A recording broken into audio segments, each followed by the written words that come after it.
kalian, kemarin aku pergi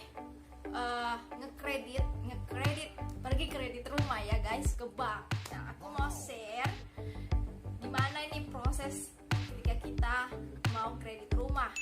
Nah, dan aku juga mau share nih guys, aku yang masih muda, 23 tahun dan dengan gaji 3 juta bisa kredit rumah. Gimana caranya? Ikuti terus, dan aku mau share di sini video aku dan foto-foto aku ketika aku akad kredit. Ya, ini dia. Nah, apa sih yang dimaksud dengan akad kredit?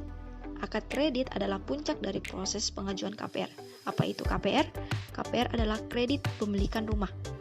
Nah, KPR adalah solusi bagi kita semua yang ingin punya rumah.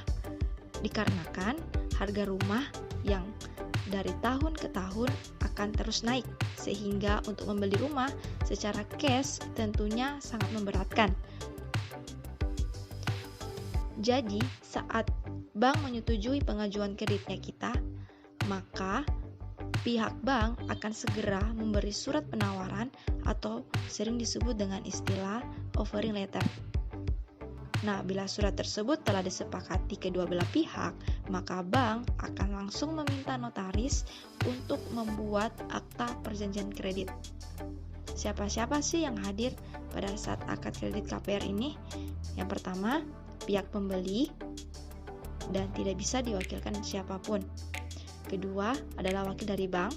Ketiga, pihak pengembang atau penjual. Dan terakhir adalah notaris.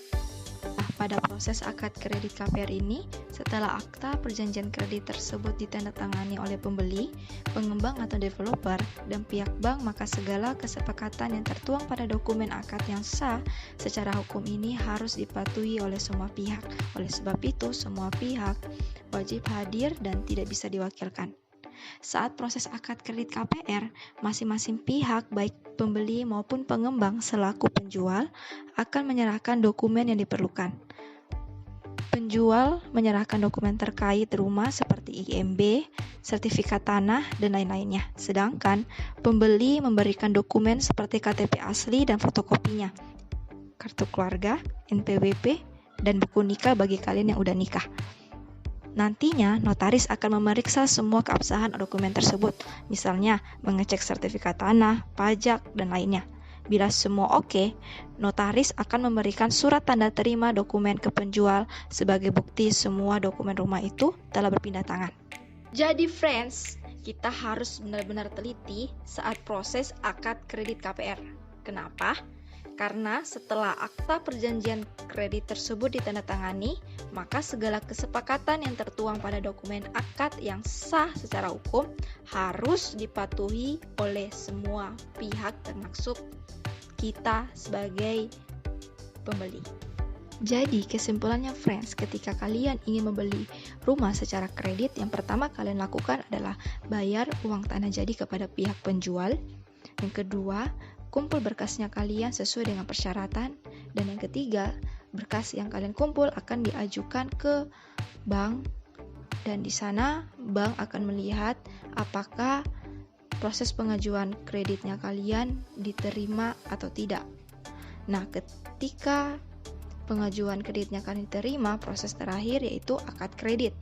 Setelah proses akad kredit selesai, kalian berhak menerima kunci rumah yang kalian telah beli. Selamat. Nah, seperti itu friends ya. Jadi begitu rumitnya untuk kita akad kredit ya. Puji Tuhannya aku diterima bank dengan gaji aku yang 3 juta. Nah, aku mau kasih tips-tips buat kalian yang mungkin sama dengan aku, yang masih umur 23-an dan dengan gaji 3 juta bisa berani untuk kredit rumah ya, untuk kita investasi. Nah, aku saranin kalian, daripada kalian menunggu umurnya kalian sampai 40 tahun, nanti umur udah tua. Nah, ketika kita mau ajukan kredit ke bank, itu akan agak susah dan mungkin bank akan tolak ya, karena pengaruh umur.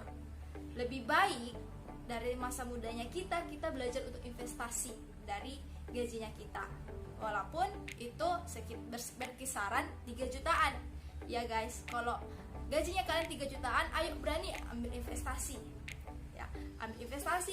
Saya mau investasi rumah, jadi kalian bisa cicil per bulan, mungkin 1 juta per bulan kalian cicil untuk nanti aku DP rumah ya, biar kalian nggak minta uang orang tua untuk kalian DP rumah. Pasti kalau kita DP rumah agak besar biayanya ya. Kemudian setelah kalian setelah mungkin 1 tahun kemudian kalian sudah berani untuk kalian sudah berani dengan DP yang sudah tersedia, dan kalian tetap lagi kalian investasi 1 juta itu untuk kalian bayar cicilan di bank untuk rumahnya kalian. Jadi nggak ada yang sia-sia. Jadi dari 3 juta, 1 juta kalian pakai untuk investasi, gajinya kalian masih tinggal 2 juta gitu. Kalian bisa pakai untuk kebutuhannya kalian. Oke guys, jadi seperti itu. Dan aku akan buat video